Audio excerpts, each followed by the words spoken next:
Hello and welcome to my YouTube channel.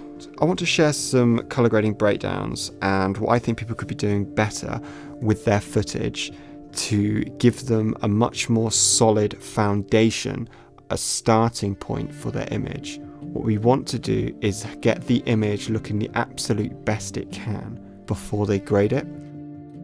The first clip we have here is a short film to showcase the new Pocket 6K when it first came out. It's called 02, and the cinematography and editing is done by Dima Kalender, and the grade is by Tom Majewski. The first thing that we can see when we look at this image is it is low contrast, and I think that the idea behind that was to make it emulate some dated film and make it feel part of like part of the fashion of film trend. So there are pros and cons to having a low contrast image. The pros are that it means you can have all your highlights and your shadows in, so you can see everything in the dark areas and you can see everything in the highlights, and you do tend to have a nice highlight roll off. The cons with having a low contrast image is lack of color.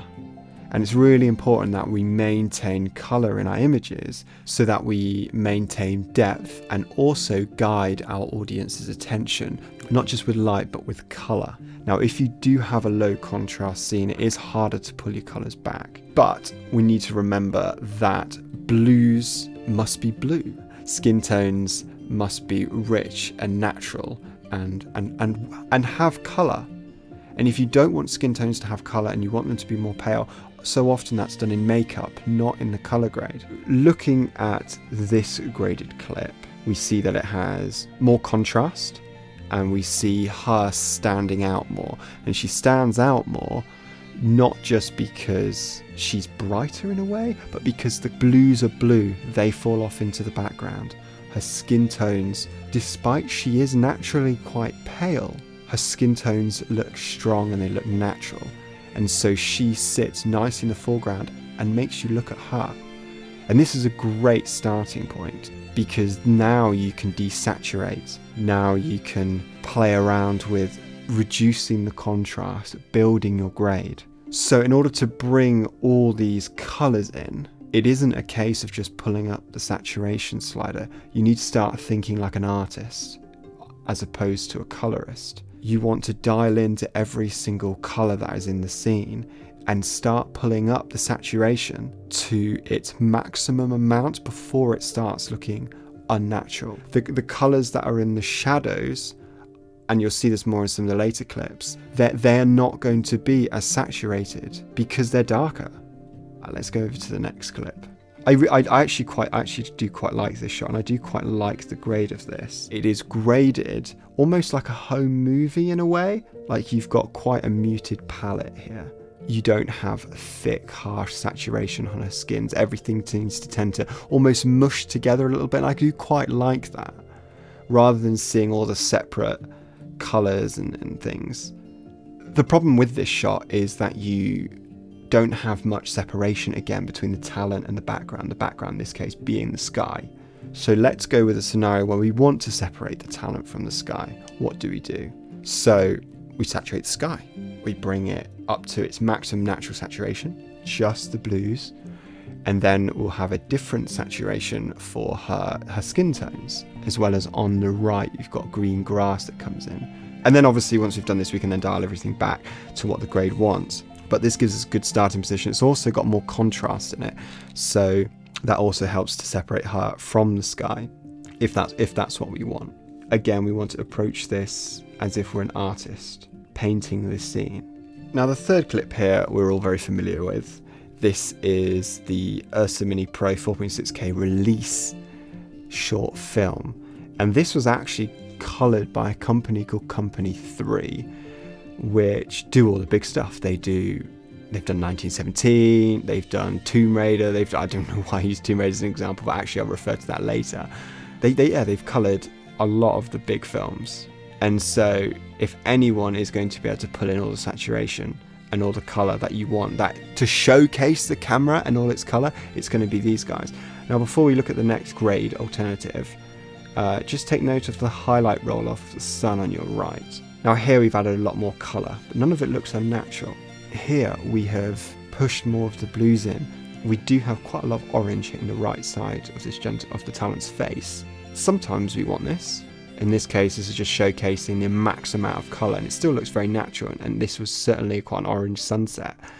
But let's say we don't want that, so we can always dial that back, which is great because that gives us, it gives us as a colorist, it gives the director much more control over what colours that they want and what colours they don't, because maybe they don't want the blue in the sea, but they do want the orange of the sunset, or vice versa. However, having a much bluer sea than in the previous grade really helps to separate our talent from the background and helps you to draw our attention to him. Okay, moving on. So this next clip is actually a downloadable sample clip called Fashion, I believe. I think it's on News Shooter.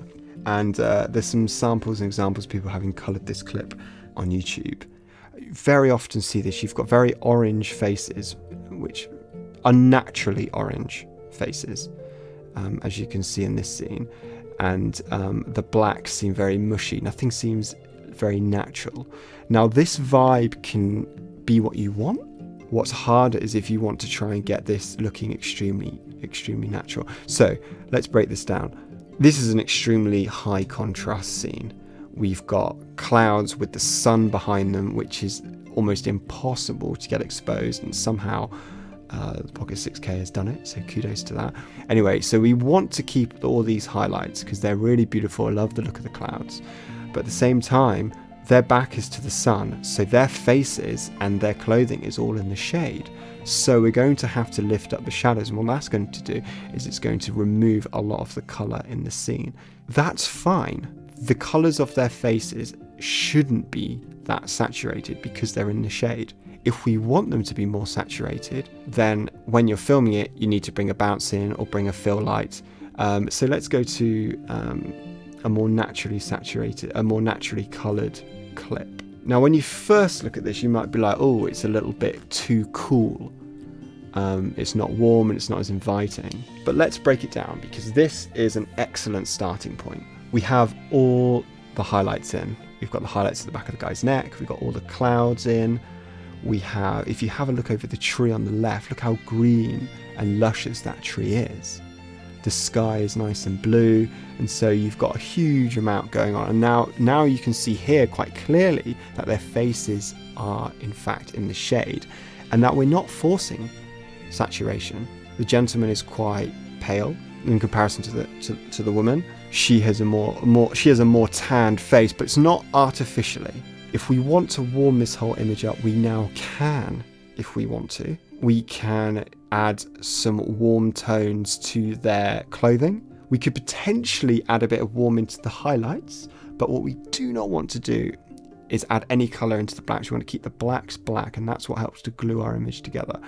So yeah, with this image, we don't want to fight it. We want to bring all of our exposure in, bring our highlights down, bring our shadows up to where we want them, and then slowly start painting in the saturation in all the area to the maximum natural amount that we can. The woods. So this is a documentary from the same website, News Shooter. They had some downloadable rushes from the Pocket 6K, and this was like a little nature documentary by a cinematographer called Jake Lawrenson.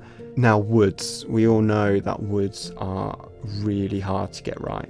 You've got such a high contrast scene that to bring everything down into that 7 stops of dynamic range within a Rec 709 space, you're going to have to decontrast your image to get everything in, then make your blacks black and your whites white, so long as you've got a white point in your image. And then you need to start dialing in the amounts of saturation that you feel is natural. So this next clip is actually a colour grade that I've done, a shot from a music video that I took in Norway for some friends in Stavanger. A beautiful morning this was with our talent Natalia. Back then I wanted my image to be sharper, and so I added sharpening just to the luminance, and you can see here that around her hair especially, you can see artifacts from that sharpening. after refining colour grading skills and pushing what I knew already, and started trying to be a little bit more of an artist rather than a colorist, as it were, this is the new image. Now here you don't have any of those sharpening artifacts, but the colour is a lot smoother, it's a lot nicer, it feels a lot more natural. You don't have that magenta tint which seemed to be piercing her skin. This was shot on the Ursa Mini Pro 4.6K. Shot this for a company called Smartest Energy.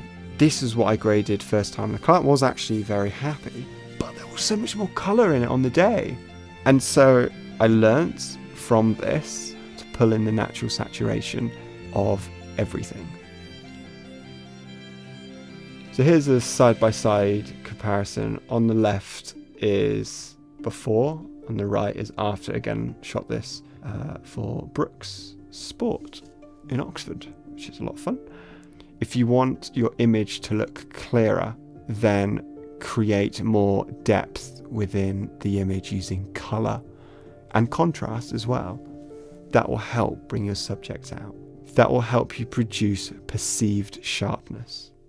Colour is more important than resolution by a mile, which brings me on nicely to uploading to YouTube. Now, I've spent a lot of time on this, and as you can see, this video is only 1080p. So if I upload in 4K, the bandwidth of YouTube will sacrifice colour for resolution. So I recommend exporting your videos as DNx HD 220 8-bit, or if you're on Mac, ProRes. Anyway, thank you very much for watching. Let me know if you've got any questions, and let me know if you agree or disagree with anything that I've said. Looking forward to getting into a discussion of how you produce a much better image to give you that starting point before you then begin your grade.